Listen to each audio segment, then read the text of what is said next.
Olá, seja bem-vindo a mais um vídeo aqui do canal. Meu nome é Natália, por aqui a gente conversa sobre livros. E no vídeo de hoje eu vim mostrar para vocês todos os livros que eu tenho da editora Zaha, que é uma editora que publica clássicos. E eles têm aí dois estilos, né, de publicação, pelo menos são os dois que eu conheço, que eu tenho na estante, que são edições de bolso e essas edições tradicionais, né, no tamanho normal. Eu gosto muito das edições da Zaha, primeiro porque elas são muito bonitas, mas também porque elas têm, algumas edições têm ilustrações, algumas edições têm textos de apoio, né? Então tem ali uma introdução, tem notas, enfim, tem alguma coisa a mais ali para enriquecer a leitura. E é sempre legal quando os livros trazem, né, esses textos de apoio ali que ajudam, né, durante a leitura. Vou começar então mostrando para vocês os livros que eu tenho, que são edições de bolso. Primeiro aqui um clássico da literatura infanto-juvenil, que é a Alice, que tem aqui os dois livros de Alice, né, que é Alice, As Aventuras de Alice no País das Maravilhas e Através do Espelho, que a Alice encontrou por lá. São dois livros aí escritos pelo Lewis Carroll. Esse livro aqui tem ilustrações do John Tenniel e tradução da Maria Luísa Borges. Eu gosto muito de Alice e eu li esse livro há muito tempo e eu acho que o mais legal de ler livros infanto-juvenis, assim, esses que a gente já viu muito da história, né, por causa de desenho, por causa de filmes, enfim, ver o que é o original, né. Eu confesso que eu não lembro tanto dessa história aqui, mas tenho muita vontade de reler. É realmente um livro muito bonitinho, essa edição da Zaha. As ilustrações também são lindas aqui. Enfim, um livro maravilhoso. O meu, infelizmente, tá com uma manchinha aqui na parte de cima, porque eu emprestei pra uma pessoa e ela sujou meu livro. Mas enfim, tem essa edição aqui de Alice.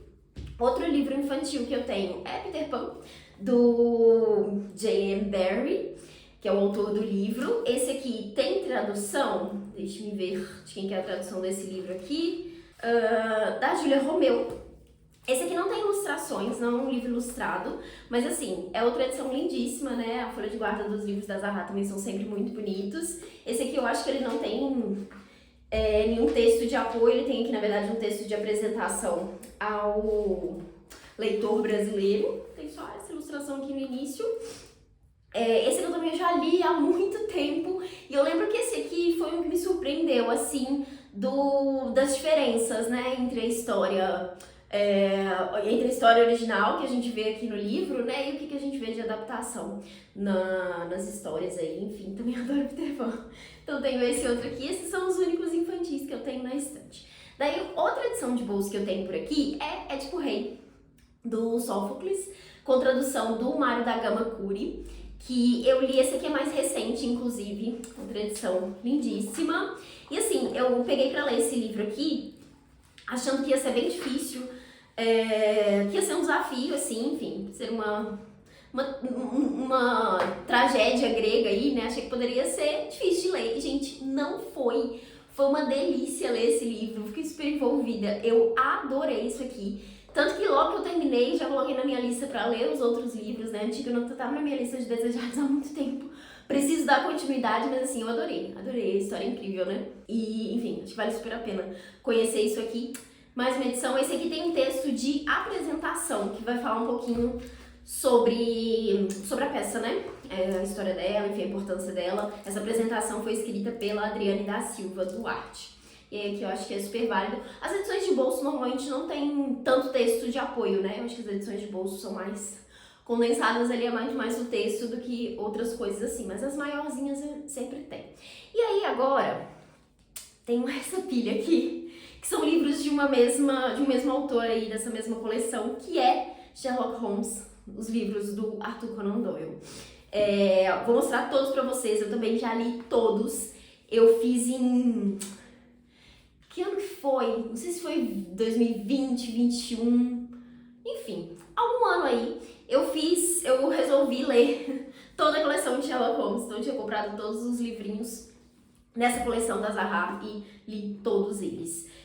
Então tem aqui Histórias de Sherlock Holmes, que é essa capinha verde aqui. Todas as capas seguem um padrão bem parecido, né? Aqui tem mais de 30 ilustrações originais e foi traduzido pela Maria Luísa Borges também.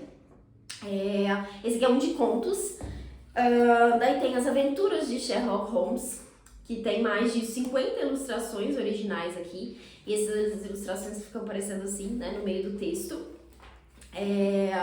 Deixa-me ver, será que foi a mesma tradutora? Acho que ela traduziu, então, todos os livros. A Volta de Sherlock Holmes, aqui, 40 ilustrações originais. E eles vão mudando a corzinha, né? Então cada um é de uma cor diferente e fica lindo na estante quando eles estão todos juntinhos. O Último Adeus de Sherlock Holmes, aqui com 30 ilustrações originais, mesma tradutora. O Signo dos Quatro, esse aqui já é um romance, um dos primeiros da coleção aí, né? Tem uma ordem, não tô mostrando pra vocês na ordem, né? Mas, enfim, tem uma ordem. Eu lembro que na época eu quis seguir essa cronologia ali, né? Pra algumas histórias vão ser mais importantes que outras, né? Porque tem, de fato, detalhes ali que vão acontecer, que vão, enfim, precisar dessa ordem ali pra você acompanhar. Mas nem todos, né? Dá super pra ler de forma aleatória, conhecer aí as histórias de Sherlock Holmes só pelos contos ou lendo alguns romances, enfim. Então esse aqui é um dos romances, né? Então nós temos uma única história aqui, né, de mistério e investigação que a gente vai acompanhar com o Sherlock Holmes nesse livro aqui. O Vale do Medo, que também é um romance. Aqui nós temos 20 ilustrações. Daí, mais um de contos, que é As Memórias de Sherlock Holmes. 40 ilustrações nesse aqui, também a mesma tradutora. E, por fim, os últimos dois romances. Esse aqui é o primeiríssimo romance, é onde a gente conhece o Sherlock Holmes, é apresentado, né, pelo autor aí, é onde ele conhece o Watson, né, enfim, a gente entende como que surge essa parceria entre eles ali. Então esse aqui é o primeiro, se você tem interesse em começar a ler Sherlock Holmes, né, pegando aí esse início, é esse livro aqui que você precisa pegar. Esse aqui também inclui aí 30 ilustrações, traduzido pela mesma pessoa. E por fim, o que eu acho que é uma das melhores histórias, que é O Cão dos Baskerville, enfim, que também é um romance, né, uma história completa aqui que a gente tem, que eu acho que é uma das melhores histórias, é uma das minhas favoritas, um dos que eu mais gostei de ler. Então tá aqui este último livro da coleção de Sherlock Holmes, nessa edição de bolso aqui. Eu não sei se esse tem a versão padrão, né, dos livros, porque tem alguns livros que são publicados pela Zahar que a gente tem uma versão de bolso e uma versão tradicional. Não sei se os livros de Sherlock Holmes têm outra edição. Acho que não me lembro de já ter visto. Mas enfim, tenho essa, acho lindinha a coleção na estante, porque fica toda coloridinha. Agora vamos lá para as edições maiorzinhas aqui. Começando com as Irmãs Brontë. Tem dois livros aqui, né? O primeiro, Jane Eyre, da Charlotte Brontë. Essa é uma edição comentada e ilustrada, e aí esses comentários estão ali nas notas, né, de rodapé, e eu sempre acho legal quando tem as notas. Algumas notas são inúteis, mas outras notas são muito legais, porque trazem alguns complementos interessantes ali, né, seja do contexto da obra, seja de algum detalhe a mais ali sobre o enredo, sobre os personagens, enfim. Eu sempre gosto dessas edições que tem notas. Aqui a gente tem tradução da Adriana Lisboa, a apresentação da Antônia Pellegrino, então tem um texto de apresentação aqui também, e as notas do Bruno Gambarotto.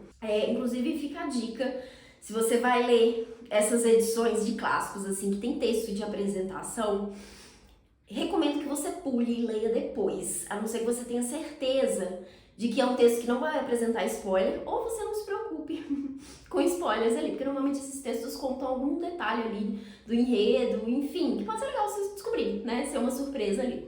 Então, sugestão, pular esses textos pode ser uma boa opção. Então, esse aqui é Jane Eyre, é um dos meus livros favoritos, assim, eu amo essa história. Aqui a Charlotte Brontë vai construir como se fosse uma autobiografia, né? É a própria Jane narrando a história dela. Então a gente vai conhecer ela ali desde a infância, e, enfim, tudo que ela vai vivenciar. Ela é uma personagem muito marcante, muito forte, uma das minhas personagens favoritas, assim. Eu gosto muito da construção que ela tem ao longo da história, do quanto ela é honesta e real consigo mesma, assim, sabe? Ela se prende muito às coisas que ela acredita, enfim, foi uma das minhas personagens favoritas, assim. Quando eu li esse livro, fiz várias marcações, tem alguns trechos anotados aqui também, enfim, é um livro maravilhoso, eu gostei muito desse livro. E daí o outro livro que eu tenho aqui das Irmãs Brontë é da Emily, que é O Morro dos Ventos Uivantes, que também é uma edição comentada. E, gente, esse aqui também, eu amo esse livro. Eu li esse livro 2 vezes. A primeira vez que eu li foi na adolescência, fã de Crepúsculo que eu era, fui ler O Morro dos Ventos Uivantes, porque esse aqui era um dos livros favoritos da Bella. Falava muito sobre esse livro, né, em Crepúsculo, e fiquei super interessada. Acho que muita gente fez esse mesmo movimento. E na época, eu achei um livro chatíssimo. Eu odiei o livro. Eu falei, meu Deus, como pode alguém gostar tanto desse livro? Mas fui com as expectativas erradas, obviamente, porque o que a Bella fala desse livro em Crepúsculo não tem nada a ver com o que a gente encontra aqui, né? Pelo menos não com a percepção que eu tive na época. Acho que, enfim, ela realmente traz ali o livro e tem muito essa divulgação do livro, né? Como uma história de amor, uma história muito bonita aqui. E não é nada disso, né? Eu acho que temos que apagar essa ideia sobre esse livro para lê-lo, porque aqui a gente tem uma história que é de obsessão, de pessoas ruins, de crueldade. Enfim, é uma história difícil, assim, é uma história... Não tem nada de amor aqui, sabe? Eu acho que é muito longe disso. A gente vai acompanhar, né? E assim, o que me fascina nesse livro é a construção narrativa. A Emily Brontë vai contar essa história, que é assim, o personagem principal que tá narrando o livro, ele chega pra ficar nessa mansão que tá ali no Morro dos Ventos Uivantes, e ali ele conhece a empregada que tava ali trabalhando nessa casa há muito tempo, e ela conhece o Radcliffe, que é o dono ali da casa. E ela começa a contar as histórias do passado ali, das pessoas que moraram ali, e é assim que a gente vai acompanhar a história do Radcliffe e da Catherine. E vocês vão ver que tem mais de um personagem com o mesmo nome na história. E aí, então assim, é basicamente uma história de fofoqueiros, né? Duas pessoas ali falando, conversando, né, sobre essa história do passado. Então a gente vai conhecer os personagens dessa forma. E assim, é uma história muito intensa. E a segunda vez que eu li, eu amei. Então, assim, virou um dos meus favoritos. E aí, porque eu já tinha quebrado toda essa expectativa, eu fui com outro olhar pro livro. E fiquei admirada aí dessa construção que a autora traz aqui, sabe? Assim, de fato, um dos meus livros favoritos. Não é um livro pra você gostar dos personagens, é um livro pra você odiar todos os personagens. Todos eles são horríveis, horríveis mesmo. Mas assim, a construção que a autora faz desses personagens, o quanto ela mostra a humanidade dessas pessoas, as coisas que elas, enfim, fazem, que elas são capazes de fazer, e como que ela constrói isso, mostra pra gente o que leva cada um deles a fazer isso, por mais sem sentido que seja. É incrível. Eu amo esse livro. Leiam. Se você já leu e não gosta, enfim, eu te entendo, porque da primeira vez eu também não gostei. Enfim, o próximo que eu tenho aqui é o maior dos livros, que é um pequeno calhamaço aqui, que é David Copperfield, do Charles Dickens. Eu comentei a tradução desse outro, né? Essa aqui também é uma edição comentada e ilustrada. Eu acho essa capa lindíssima. Eu acho que de todos, talvez esse aqui seja um dos meus favoritos, assim, de capa, design dele. Acho linda, linda, linda essa edição. Aqui nós temos tradução, apresentação e notas pelo Bruno Camparotto, que é o mesmo que faz as notas aqui de O Morro dos Ventos Uivantes. E esse livro aqui tem 38 ilustrações originais de Pis. Não sei quem é essa pessoa, mas enfim. Tá aqui essas ilustrações. Esse aqui é um dos grandes clássicos aí, né, do Charles Dickens, que tem vários títulos, né? E eu adorei esse livro aqui também. Esse aqui também é uma leitura recente, eu li no ano passado. E aqui, de novo, um romance de formação, né? Que é quando a gente acompanha o personagem ali da infância até a fase adulta. Então a gente vai acompanhar o David desde dessa fase inicial ali e tudo que ele vivencia, principalmente nesse cenário de se tornar escritor, né? Que ele vira essa pessoa. Acho que é um romance que se considera aí como autobiográfico, né? Do próprio Dickens. Então acho que tem muito dele aqui, da história dele aqui. Enfim, eu gosto muito desse livro. Foi uma ótima leitura, mas ao mesmo tempo não me marcou tanto, assim, sabe? Não foi aquele livro que eu fiquei completamente envolvida, completamente apaixonada pelo personagem, até porque eu fiquei eu tive ranço do personagem em alguns momentos, na verdade, assim, ficava com preguiça de algumas atitudes, de algumas coisas que aconteciam. Então não foi um personagem que me conquistou tanto, sabe? Mas eu gosto muito da história. É um baita livro, né? Então são muitas páginas aqui, muita coisa acontece. E o Dickens é muito bom, né? Eu gosto muito do texto dele. Tô inclusive com outro livro dele aqui pra ler, que é Oliver Twist. Esse eu acredito que eu vou gostar mais, espero. Daí agora, outro que eu gosto bastante, que é o Corcunda de Notre Dame. Esse aqui também temos uma adaptação infantil, né? Infantil juvenil. pro cinema aí, né? Mas a história que a gente vê no cinema é muito diferente da história que aparece aqui. Isso foi uma das coisas que me pegou, assim, quando eu fiz essa leitura. E esse livro aqui, ele tem toda uma importância, né, na época que ele foi publicado ali, porque o Victor Hugo quis fazer essa homenagem ali à Notre Dame, que na época estava prestes a ser demolida. Enfim, tava tendo alguma questão ali, eles queriam destruir a Notre Dame e o Victor Hugo tava meio que protestando contra isso. E ele escreve esse livro aqui e o livro acaba meio que ajudando a salvar a catedral. Então a gente tem muitas partes aqui nesse livro, principalmente no início, que ele traz uma descrição ali da catedral, de Paris, né? Então assim, tem vários capítulos muito descritivos que eu acho que muita gente acaba achando chato, assim, porque eu acho que são capítulos que parece que não tá dizendo nada, né? Então acho que é super importante entender, pra nos conhecer, saber um pouquinho do contexto, né, de certas obras, porque enfim, quando você entende essa questão, né, o que estava acontecendo na época, por que o autor quis trazer esse ponto aqui, faz mais sentido essa leitura. E eu particularmente adoro esses capítulos, porque eu acho que ele faz essa descrição toda ali de uma forma muito bonita, escrevendo, ele tem uma parte que é meio que ele descrevendo Paris de cima, assim, sabe? Com essa vista ali. Enfim, eu adoro esses capítulos, é um ótimo livro, eu gosto muito de Corcunda, tenho muita vontade de reler esse aqui também. Eu adoro Victor Hugo, né, eu gosto desse, gostei muito de Os Miseráveis também quando eu li, e enfim, saibam que é muito diferente da história que tem no filme lá, que eu adorava inclusive, quando eu era criança, era um dos meus filmes favoritos, que chama Corcunda de Notre Dame, eu acho que sim, né, e tem essa questão também do título do livro. Se eu não me engano, o título não tem... O título original, né, não se chamava O Corcunda de Notre Dame. Ficou meio conhecido assim depois, né, por causa do filme e tudo. Acho que o título é Notre Dame de Paris. Esse livro aqui tem tradução, apresentação e notas do Jorge Bastos. Então, tá aqui mais uma edição lindíssima da Zaha. Essa capa é muito bonita também. Todas as capas são lindas, né, gente? Agora aqui, 2 livros do mesmo autor, que é o Mark Twain, que é aí um dos mais importantes escritores, né, dos Estados Unidos. Ele é considerado meio que fundador aí de muita coisa, né? Ele é muito... Ele é visto, né, muito como referência no romance nos Estados Unidos. E aqui eu tenho os 2 livros, né, que é As Aventuras de Tom Sawyer, que é o primeiro livro, e a sequência, que não precisa necessariamente ser lido em sequência, mas enfim, faz sentido, porque são personagens parecidos aqui, né?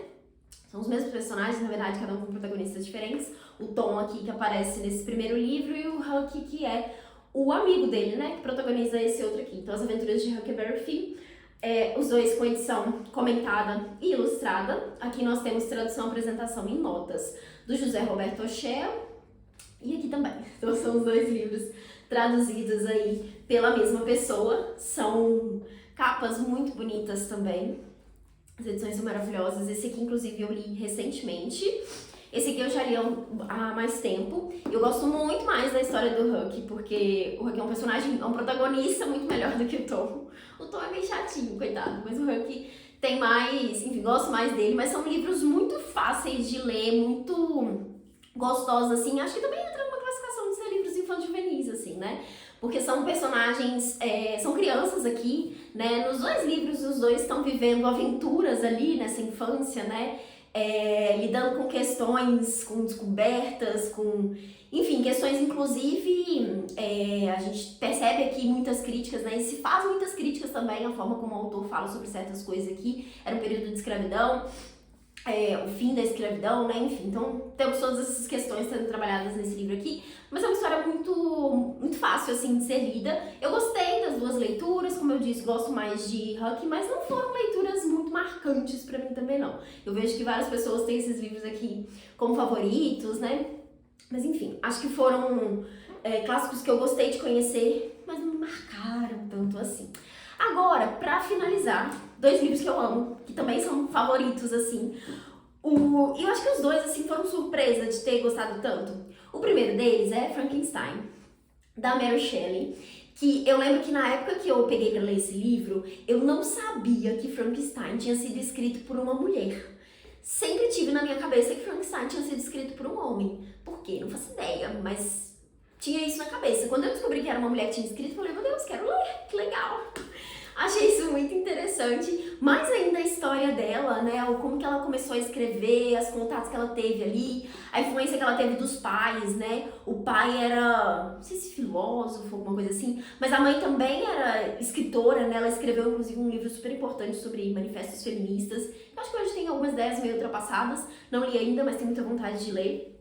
Enfim, então ela tem toda uma história ali muito importante, sabe? Muitas coisas relevantes. Tem inclusive um filme, que eu não lembro o nome do filme agora, mas que conta a história da vida dela, assim. E é muito legal, eu gostei muito do filme quando eu assisti. Enfim, quando eu li Frankenstein, eu adorei. Eu adorei essa história, eu acho que é um livro que... tem muitas coisas interessantes, assim, né? E aí, aqui de novo, a parte dos comentários do texto é muito legal porque mostra um pouco das ideias, principalmente ideias científicas que estavam em alta naquele momento, né? Que a Mary Shelley tinha contato. E como que ela traz essas coisas aqui pra construir essa história do Frankenstein, né? Que é esse monstro ali, enfim... na verdade, Frankenstein, eu cometendo o mesmo erro de novo, Frankenstein é o nome do cientista, né, que cria esse monstro, que é o Victor Frankenstein. Mas enfim, a gente tem a história desse monstro aqui, essa base científica que eles usam ali da época, do que se acreditava na época, é muito interessante os comentários a respeito disso. Pelo menos eu lembro muito disso sempre que eu vejo nessa leitura. É um livro que também tem algumas reflexões muito filosóficas, assim, né, eu gosto muito desse lado que a autora constrói aqui. Enfim, maravilhoso. Adorei Frankenstein quando eu li. Então fica aqui a sugestão. Eu não comentei, mas aqui a gente tem tradução, apresentação e notas pelo Santiago Nazarian. Daí, pra finalizar, Drácula. Que eu não esperava gostar tanto quanto eu gostei, mas eu amei essa história. Esse é o livro do Bram Stoker. Assim, eu não conheço a história de Drácula pra além dos comentários, assim, nunca assisti nenhum filme, nem nada do tipo. Então, realmente foi o primeiro contato, assim, de certa forma. Apesar de, claro, né, a gente tem muito do nosso imaginário, né, o que é um Drácula. Mas eu não conhecia nada da história, assim, não tenho essa referência de filme, nem nada do tipo, porque eu nunca assisti nenhuma adaptação. E eu adorei isso aqui quando eu li, eu adorei a construção, adorei o quanto me deixou presa aqui na história, adorei os personagens, assim, a evolução que a história tem, o que vai acontecendo e o ponto que traz, enfim, várias questões que são trabalhadas aqui no livro. Eu gostei bastante. Eu fiquei feliz de ter gostado, porque assim, eu achei que seria só um livro ok, assim, sabe? E foi me conquistando, assim, à medida que eu fui lendo. Aqui nós temos tradução, apresentação e notas do Alexandre Barbosa de Souza. Então fica aqui a dica. Se você gosta de Drácula ou quer conhecer aí a história original desse vampiro, tá aqui o livro. E é isso. São esses os meus livros da Zaha. São os livros que eu tenho aqui na minha coleção. Como eu disse, gosto muito desses livros, são edições muito bonitas. Gosto bastante sempre dos textos de apoio, né, dessas notas. E, enfim, acho que são edições que vale a pena ter na estante para quem gosta aí de clássicos. Quero muito crescer essa coleção também. Tem vários outros que estão na minha lista de desejados. Às vezes que eu já tenho outras edições na estante, mas que eu gostaria muito de ter a versão da Zaha também. Mas, enfim, é isso. Espero que vocês tenham gostado de ver mais uma coleção de livros que eu tenho por aqui. Me conta aqui embaixo qual desses livros que você já leu, qual deles que você se interessou em ler, né? A partir desse vídeo aqui. Vou dar a saber pra gente continuar essa conversa por aqui. E é isso. Te vejo nos próximos vídeos.